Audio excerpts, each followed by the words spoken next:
The deployment of 700 Marines, along with a further 2,000 National Guard members to Los Angeles, has been authorized by US President Donald Trump. He's destroying one of our great states, and if I didn't get involved, if we didn't bring the Guard in, and we would bring more in if we needed it, because we have to make sure there's going to be law and order.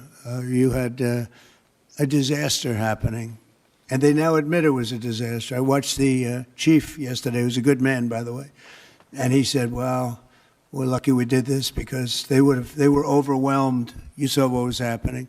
Tonight, the nation watches in shock as President Donald Trump deploys the National Guard to the streets of Los Angeles in a stunning and controversial move. The trigger? A wave of violent unrest following a series of aggressive ICE raids carried out across the city. What began as immigration enforcement has escalated into full-blown riots, highway blockades, vandalism, arson, and now federal militarization of a major American city. The deployment, announced late Monday, follows a weekend of chaos that gripped LA and prompted urgent calls for federal intervention amid what Trump has called a breakdown of law and order. What we're seeing in LA is chaos caused by the administration. People should exercise their right to protest. That's their First Amendment right. But people should also exercise that right peacefully. We do not want to play into the administration's hands. We're working with officials. We're organizing resources. The sequence began last Friday when ICE agents conducted sweeping raids at multiple locations across Los Angeles, including businesses like Home Depot, garment warehouses, and restaurants. These operations, according to federal officials, targeted undocumented immigrants with prior criminal records. Over 100 arrests were made. Videos quickly surfaced online showing agents detaining individuals in parking lots, sparking immediate backlash from immigration advocacy groups, civil rights organizations, and local residents. By Saturday, protests had erupted throughout LA. What began as peaceful gatherings quickly morphed into violent confrontations. Breaking news, a car goes up in flames right in front of Dale's Donuts as protests in Paramount get out of control and spill into Compton. Demonstrators clashed with police and ICE officers in downtown Los Angeles and in areas like Paramount. Protesters blocked freeways, hurled rocks and fireworks at federal vehicles, set fires, and vandalized property. Flashbangs were used by law enforcement, and at least a dozen people were injured, including journalists and bystanders. One viral clip showed a protester lobbing a brick through the windshield of a government SUV. LAPD, hampered by Los Angeles' sanctuary city policies and political leadership, offered limited assistance.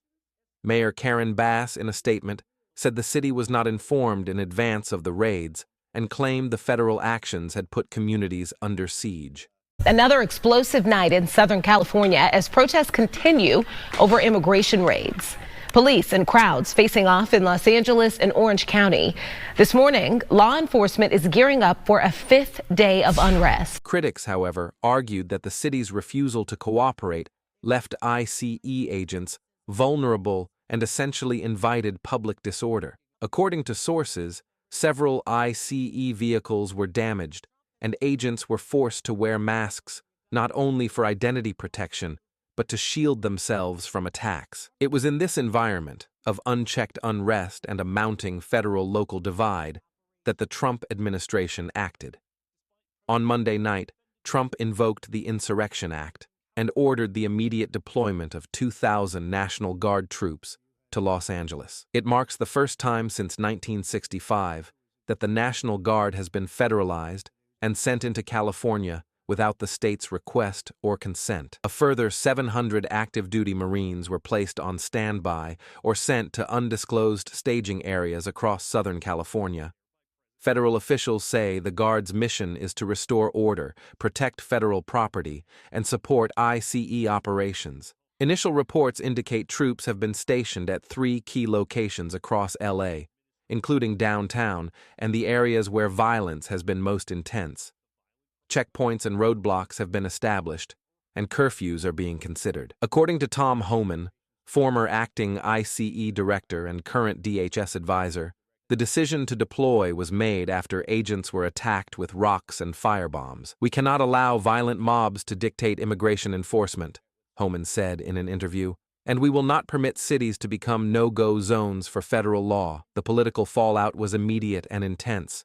California Governor Gavin Newsom called the move unlawful, inflammatory, and authoritarian, threatening legal action against the federal government. "We do not consent to this militarization of our communities," Newsom said at a press conference. Senator Alex Padilla echoed the sentiment, calling it a dangerous abuse of executive power, while Representative Adam Schiff warned that Trump was fueling conflict for political gain. On social media, celebrities and activists denounced the Guard deployment. Actor Mark Ruffalo labeled it fascism in real time, while director Ava DuVernay called it a horror show of overreach and oppression. Yet among Trump supporters and conservative commentators, the move was seen as long overdue. "What do you expect him to do when federal officers are under attack and the city's leadership is actively undermining law enforcement?" asked one right-wing podcaster. "They want another summer of love like 2020, but this time, Trump's not playing." Some even accused city officials of tipping off protesters and doxing ICE agents, allegations bolstered by a clip of Mayor Bass casually admitting that community groups alerted her office to the raid locations before they happened.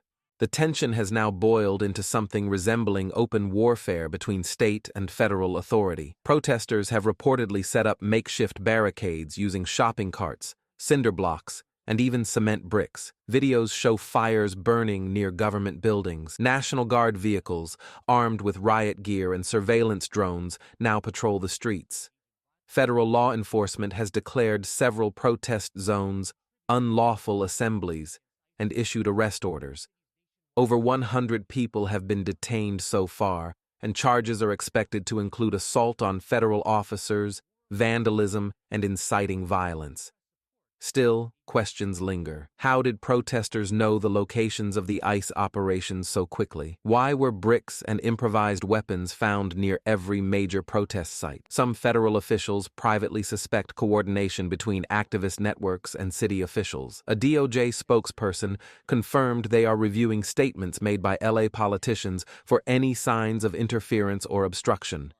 If true, it could open an unprecedented legal battle over sanctuary policies and federal supremacy. As night falls again over Los Angeles, tensions remain high. Demonstrators have vowed to stay in the streets.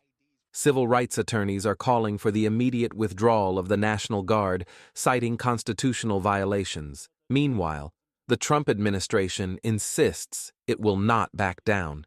"We are enforcing the law," Trump said in a statement released from Mar-a-Lago. "And we will not be intimidated by violent agitators, radical politicians, or the media." This is a defining moment for American cities and for the broader debate over immigration, law enforcement, and executive power. Whether this escalates into a larger constitutional crisis or cools with a return to order remains to be seen. For now, Los Angeles is a battleground, and the rest of the country is watching.